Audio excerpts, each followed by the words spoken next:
গাজায় বর্বরতা বন্ধে ইসরায়েলের উপর অস্ত্র নিষেধাজ্ঞা আরোপের দাবি জোরদার হচ্ছে। এরই মধ্যে আলোচনায় দেশটিকে কারা অস্ত্র সরবরাহ করে। এক পরিসংখ্যান বলছে তেল আবিবে আমদানিকৃত অস্ত্রের ৯৯% সরবরাহ করে মিত্র দেশ যুক্তরাষ্ট্র ও জার্মানি। এছাড়া ইতালি থেকেও অস্ত্র পায় ইসরায়েল। এখন যে কোনো ব্র্যান্ডের পুরাতন এসি বদলে নতুন ওয়ালটন এসিতে উপভোগ করুন 25% ছাড়।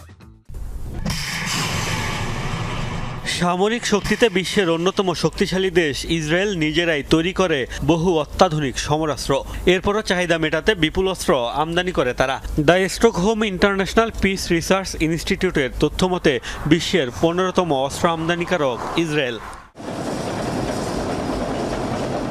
তেল আবিব যত অস্ত্র আমদানি করে তার 3 ভাগের 2 ভাগই আসে যুক্তরাষ্ট্র থেকে, আর প্রায় 1 ভাগের যোগান দেয় জার্মানি। দেশটিতে তৃতীয় সর্বোচ্চ অস্ত্র সরবরাহকারী দেশ ইতালি রপ্তানি করে মাত্র 1%। যুগ যুগ ধরে ইসরায়েলের সবচেয়ে বড় অস্ত্র সরবরাহকারী দেশ যুক্তরাষ্ট্র।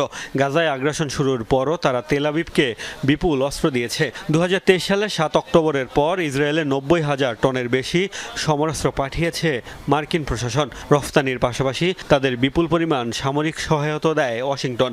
1946 থেকে 2024 সাল পর্যন্ত দেশটির কাছ থেকে $228 বিলিয়ন সামরিক সহায়তা পেয়েছে ইসরায়েল। নৌ সক্ষমতার জন্য ইসরায়েল কিছুটা হলেও নির্ভর করে দীর্ঘদিনের বন্ধু জার্মানির উপর। দেশটি থেকে আমদানি করা বেশিরভাগই নাভাল ফ্রিগেটস ও টর্পেডো। পাশাপাশি জার্মানি থেকে সাজোয়া যান, ট্যাঙ্ক বিধ্বংসী অস্ত্র ও গোলাবারুদও নিয়েছে ইসরায়েল। 2024 সালে ইসরায়েলে 131 মিলিয়ন ইউরোর অস্ত্র পাঠিয়েছে জার্মানি।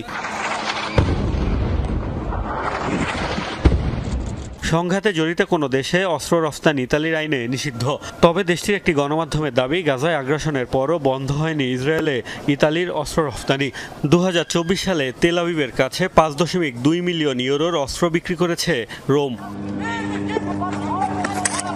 গুটি কয়েক ইউরোপীয় দেশ অবশ্য ইসরায়েল বিরোধী অবস্থান নিয়েছে।